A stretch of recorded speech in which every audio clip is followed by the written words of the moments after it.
क्या हो अगर आप अपनी प्रेमिका के साथ समंदर में सैर कर रहे हों और अचानक समंदर की गहराई से एक जॉम्बी आकर आपको मार डाले। तो चलिए जानते हैं इस कहानी में आगे क्या होता है। समुद्र के बीचों बीच एक भूकंप इतनी जोर से जमीन को हिला देता है कि वहां एक दरार बनती है और उसमें से एक चमकदार नीली रोशनी निकलती है। सतह पर एक कपल साथ में समय बिता रहा होता है जब लड़का अपनी गर्लफ्रेंड को प्रपोज करके सरप्राइज देता है कि तभी अचानक कुछ उसे पानी के नीचे खींच लेता है। लड़की इधर उधर देखकर परेशान हो जाती है और तभी चिल्ला उठती है जब उसका मरा हुआ शरीर सतह पर तैरता हुआ दिखता है। जल्द ही कातिल भी सामने आ जाता है। वो एक अल्फा ज़ॉम्बी होता है जो तुरंत ही लड़की को भी मार देता है। इस बीच हंटर, रे और उसकी भतीजी जाड़ा मछली पकड़ने का मजा ले रहे होते हैं। जब वो दूर एक दूसरी बोट में आग लगती हुई देखते हैं वो तुरंत वहां पहुंचते हैं और हंटर आग बुझाने में मदद करता है ताकि कुछ गंभीर न हो जाए। ये आग गलत तरीके से फोड़े गए पटाखों की वजह से लगी थी जिन्हें हंटर जब्त कर लेता है क्योंकि वो लोकल सुपरवाइजर होता है। वो बोट पर सवार ग्रुप को पीकर नाव चलाने के लिए डांटता भी है लेकिन ब्लेन को ये बात पसंद नहीं आती। इसी बीच एक चट्टान के ऊपर एक रहस्यमय आदमी दूरबीन से नीली रोशनी को देख रहा होता है। वापस हंटर के ग्रुप में वो फिर से मछली पकड़ने लगते हैं और रे को अपने हुक पर कुछ बड़ा महसूस होता है। थोड़ी मेहनत के बाद वो उसे बाहर खींचता है और चौंक जाता है जब वो एक मरे हुए आदमी का पूरी तरह नीला पड़ा शरीर देखता है। जाड़ा एक अंडरवाटर कैमरे का इस्तेमाल करके जांच करती है और समुद्र की तह पर नीली रोशनी देखती है जो बिल्कुल सामान्य नहीं लगती। हंटर तुरंत रेडियो पर अधिकारियों को सूचित करता है और जाड़ा उस शव को ढक देती है लेकिन तभी लड़के नोटिस करते हैं कि सतह पर भी वही नीली रोशनी दिख रही है। जाड़ा एक पल के लिए नजर हटाती है और देखती है कि शव गायब हो चुका है। वो लड़का भी एक ज़ॉम्बी बन चुका होता है और जल्दी ही उस पर हमला कर देता है जिससे उसके कंधे पर गंभीर चोट आती है। रित तुरंत ज़ॉम्बी का ध्यान भटकाता है जबकि हंटर अपनी मछेटी लाकर ज़ॉम्बी को मारता है लेकिन वो ज़ॉम्बी जल्दी ही फिर से उठ जाता है तो हंटर और रे मिलकर उसे समुद्र में फेंक देते हैं। शहर में हंटर की गर्लफ्रेंड केंजी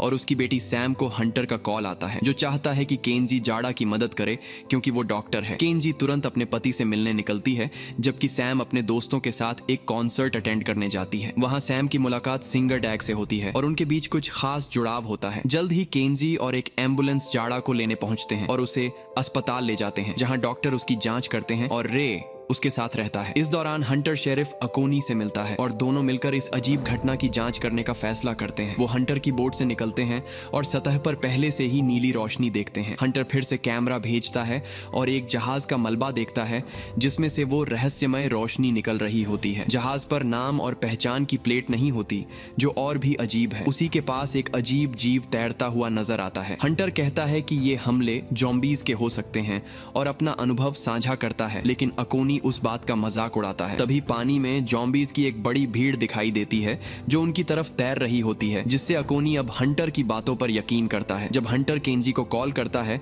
और उसे जाड़ा को आइसोलेट करने के लिए कहता है वो अपने साथियों को कॉल करके सभी को इलाके से निकालने के लिए कहता है। बीच पर सुनाई देने लगती है सुनामी की सायरन और लोग हैरान होकर समुद्र की ओर देखने लगते हैं जब वो पानी पीछे हटता हुआ देखते हैं। हंटर और अकोनी वापस जाकर लोगों की मदद करना चाहते हैं लेकिन तभी वो एक विशाल लहर देखते हैं जो ज़ॉम्बीज से भरी होती है। जैसे ही लोग सुनामी से डरकर भागने लगते हैं हंटर बोट को जितना हो सके तेज चलाने की कोशिश करता है लेकिन फिर भी वो लहर में फंस जाते हैं और उनके पास छिपने के अलावा कोई और चारा नहीं रहता। कुछ ही सेकंड में ज़ॉम्बी सुनामी किनारे तक पहुंच जाती है और पूरे इलाके को तबाह कर देती है। हर कोने में ज़ॉम्बियों की लाशें पड़ी होती हैं। हंटर और अकोनी भी किनारे पर सुरक्षित पहुंच जाते हैं और अकोनी एक ज़ॉम्बी पर बंदूक तानता है लेकिन फिलहाल गोलियां बचाने का फैसला करता है। अस्पताल में केंजी रे को बताती है कि ज्यादातर स्टाफ को निकाल लिया गया है इसलिए जाड़ा का इलाज अभी नहीं होगा, मतलब उसे और रे को क्वारंटीन में रहना होगा। बीच पर कुछ लोग जिंदा बचे होते हैं तो हंटर और अकोनी उन्हें खतरे के बारे में चेतावनी देने की कोशिश करते हैं लेकिन देर हो चुकी होती है। जो ज़ॉम्बी लहर के साथ आए थे वे अब उठ रहे हैं और भी ज्यादा ज़ॉम्बी समुद्र से निकलकर हर किसी पर हमला करने लगते हैं। ज्यादातर बचे लोग भी ज़ॉम्बी बन जाते हैं जिससे भीड़ और भी बड़ी हो जाती है। अकोनी और हंटर बंदूक और मचेते से कुछ ज़ॉम्बियों को मारते हैं लेकिन उनकी संख्या बहुत ज्यादा होती है और लोग लगातार मारे जा रहे होते हैं। हंटर एक बोट ढूंढता है और उसके इंजन से कई ज़ॉम्बियों को एक साथ मार देता है जिससे कुछ लोग भागने में कामयाब होते हैं। इस बीच सैम और उसके दोस्त एक इमारत से हमला देख रहे होते हैं और अपने माता पिता को कॉल करने की कोशिश करते हैं लेकिन हर कोई घबराहट में होता है। अस्पताल में जाड़ा होश में आती है लेकिन तुरंत मर जाती है। वह तुरंत जॉम्बी बनकर फिर से उठती है और रे पर हमला करने की कोशिश करती है, लेकिन उसी वक्त एक डॉक्टर अंदर आता है और जाड़ा उसे काटने कूद जाती है। रे मौके का फायदा उठाकर कमरे से बाहर भाग जाता है। बीच पर अकॉनी एक जॉम्बी को छाते से मारता है। चाहे वे जितने भी जॉम्बी मार लें, संख्या बढ़ती रहती है और घायल जॉम्बी भी चलते रहते हैं। इसलिए अकॉनी और हंटर भागकर मदद लाने का फैसला करते हैं। जब वे ट्रक में बैठते हैं तो पीछे किसी की मौजूदगी देखकर चिल्ला उठते हैं, लेकिन वो सिर्फ ब्लेन और उसकी गर्लफ्रेंड होते हैं जो छिपे होते हैं। वे लोग उनकी मदद करने को तैयार हो जाते हैं और ट्रक निकल पड़ता है। इस बीच वो रहस्यमय दूरबीन वाला आदमी बीच पर पहुंचता है और एक जॉम्बी के पास क्रोबार लेकर जाता है। अस्पताल में केंजी एक कमरे से बाहर आती है और देखती है कि जाड़ा ने पूरा स्टाफ मार डाला है। जाड़ा उसका पीछा करने लगती है और जब केंजी गलियारे से भागती है, रे उसे एक कमरे में खींच लेता है और दरवाजा बंद कर देता है, जिस पर जाड़ा धक्का मारने लगती है। दुर्भाग्य से स्टाफ भी जल्द ही जॉम्बी बन जाता है और जाड़ा की मदद करने लगता है। जब तक वे लोग दरवाजा तोड़ नहीं देते तो रे और केंजी को फिर से भागना पड़ता है। वे अस्पताल के दूसरे हिस्से में पहुंचते हैं और एक व्हील चेयर पर बैठे जॉम्बी को देखते हैं। साथ ही जाड़ा अब भी उनका पीछा कर रही होती है। ये दोनों भागते रहते हैं और किसी तरह निकलने की कोशिश करते हैं। कुछ मिनट बाद अकॉनी और बाकी लोग पुलिस स्टेशन पहुंचते हैं और जब ज्यादा जॉम्बी आते हुए देखते हैं तो तेजी से अंदर भागते हैं। जॉम्बी लगभग ब्लेन तक पहुंच ही जाते हैं तो वह अपनी गर्लफ्रेंड को भीड़ की तरफ धक्का दे देता है और बाकी लोगों के साथ अंदर चला जाता है। जब जॉम्बी खिड़कियों पर धक्का मारते हैं, हंटर ब्लेन को उसके कीपर डांटता है, जिससे ब्लेन आपा खो बैठता है और एक ऑफिसर की बंदूक छीन लेता है। वह आर्मरी से हथियार मांगता है और जब बाकी लोग मना करते हैं तो वह ऑफिसर को गोली मार देता है। फिर ब्लेन आर्मरी की तरफ भागता है तो हंटर उसे तुरंत बेहोश कर देता है। सैम और उसके दोस्तों की ओर वापस आते हैं। वे बिल्डिंग से बाहर निकलकर सड़कों पर भागने लगते हैं। उन्हें एक जॉम्बी को धक्का देना पड़ता है और भीड़ एक दूसरी भागती हुई टोली पर टूट पड़ती है, जिसमें कुछ लोग मारे जाते हैं। कुछ ब्लॉक आगे सैम की टोली एक मार्केट में छिपने का फैसला करती है, लेकिन ये जगह भी जॉम्बियों से भरी होती है। डैग फिसलकर टखना घायल कर लेता है तो सैम उसे सहारा देती है। दूसरा लड़का तुरंत मारा जाता है और टोली अलग हो जाती है। तानी कुछ जॉम्बियों को धक्का देती है और बाहर भाग जाती है, जबकि सैम और डैग पीछे की ओर भागते हैं। पुलिस स्टेशन में अकॉनी रेडियो पर मदद मांगता रहता है, लेकिन कोई जवाब नहीं देता। फिर अकॉनी एक तिजोरी से रेवोक फार्मास्यूटिकल्स लिखा लिफाफा निकालता है और हंटर से छिपाकर उसे फाड़ देता है। हंटर की बात करें तो वह समुद्री रजिस्ट्रेशन में लॉगिन करता है और उस जहाज को ढूंढ लेता है जो उन्होंने समुद्र में देखा था। वह जहाज रेवोक इंडस्ट्रीज के नाम पर रजिस्टर्ड होता है और उसकी स्थिति में लिखा होता है सल्वेज्ड एंड झंक्ट, मतलब कंपनी ने मलबे को छिपाया है। उसी पल जॉम्बी आखिरकार खिड़कियां तोड़ देते हैं तो हंटर और अकॉनी हथियार लेने आर्मरी में जाते हैं। हंटर ज्यादा दिलचस्पी जब्त किए गए सामान में लेता है और एक डबल ब्लेड वाली कूल तलवार लेता है। बाहर निकलते समय हथकड़ी में बंधा ब्लेन उसे भी साथ ले चलने को कहता है, लेकिन वे उसे नजरअंदाज कर देते हैं। पुलिस की ढालों का इस्तेमाल करके दोनों दरवाजे पर मौजूद भीड़ को धक्का देते हैं और जब अकॉनी पास वाले जॉम्बियों को गोली मारता है, हंटर सड़क से आ रहे समूह को खत्म करने के लिए एक बाजूका चलाता है। दुर्भाग्य से जॉम्बी अब भी चल रहे होते हैं और हालात और भी खराब हो जाते हैं क्योंकि दूसरी जॉम्बी सुनामी आ रही होती है। दोनों ट्रक में भाग जाते हैं और जब वे जंगल से गुजरते हैं तो उन्हें अल्फा जॉम्बी मिलता है तो वे उसे गाड़ी से कुचल देते हैं, लेकिन वह राक्षस बिल्कुल ठीक होता है। सैम और डैग की ओर लौटें तो वे पार्किंग में पहुंचते हैं और अपनी वैन ढूंढते हैं जहां एक बैंड मेंबर आराम कर रहा होता है। उसके कानों में लगातार हेडफोन लगे होते हैं और उसे पता ही नहीं होता कि क्या हो रहा है। वह बाकी लोगों के लिए वैन का दरवाजा खोलता है और फिर हीरो बनने की कोशिश करता है, लेकिन वह इतने सारे जॉम्बियों से लड़ नहीं पाता और तुरंत मारा जाता है। सैम और डैग दरवाजे बंद करते हैं और भागने की कोशिश करते हैं, लेकिन वैन स्टार्ट नहीं होती। इस बीच तानी शहर से बाहर निकलने में कामयाब हो जाती है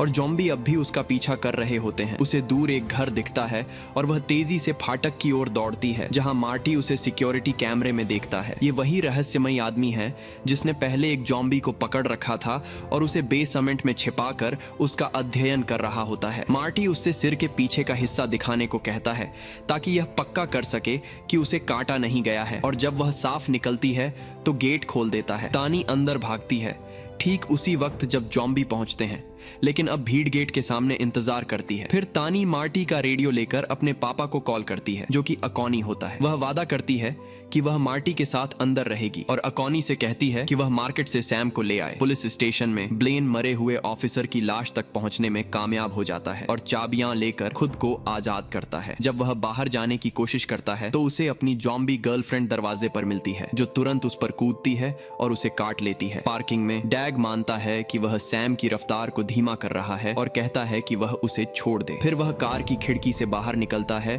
और छत पर चढ़ जाता है, गाना शुरू करता है ताकि ज़ॉम्बियों का ध्यान भटका सके। उसी वक्त अकॉनी और हंटर पहुंचते हैं तो सैम उनकी ओर दौड़ती है, जबकि अकॉनी हर उस ज़ॉम्बी को गोली मारता है जो उसे पकड़ने की कोशिश करता। ज़ॉम्बी आखिरकार डैग तक पहुंचते हैं और उसे मार डालते हैं। इसके बाद ग्रुप अस्पताल की ओर बढ़ता है और दरवाजा बंद कर देता है इससे पहले कि ज़ॉम्बी अंदर पहुंच सकें। केंजी कोई मैसेज का जवाब नहीं दे रही होती तो सैम एक कॉरिडोर में भागती है और फोन उठाकर एक कमरे में छिप जाती है। वह स्पीकर्स के जरिए बात करने के लिए उसका इस्तेमाल करती है और अपनी माँ से कहती है कि वह उन्हें दूसरे माले पर ढूंढे। शोर सुनकर कई ज़ॉम्बी इकट्ठा हो जाते हैं तो हंटर और अकॉनी उन्हें बंदूक और फायर एक्सटिंग्विशर से मारने लगते हैं। सैम को पता नहीं होता कि फोन की डोरी उसके पैर में फंसी होती है और जल्द ही ज़ॉम्बी उसे बाहर से खींचने लगते हैं। एक ज़ॉम्बी सिर से दरवाजा तोड़ देता है तो सैम को डबल ब्लेड से खुद का बचाव करना पड़ता है। उसी वक्त हंटर पावर बॉक्स से 2 तार पकड़ता है और एक ज़ॉम्बी को करंट देता है जिससे बिजली की चेन बनती है जो एक से दूसरे ज़ॉम्बी में जाकर सबको मार देती है। फिर केंजी और रे लिफ्ट से आते हैं। एक ज़ॉम्बी केंजी के रास्ते में आता है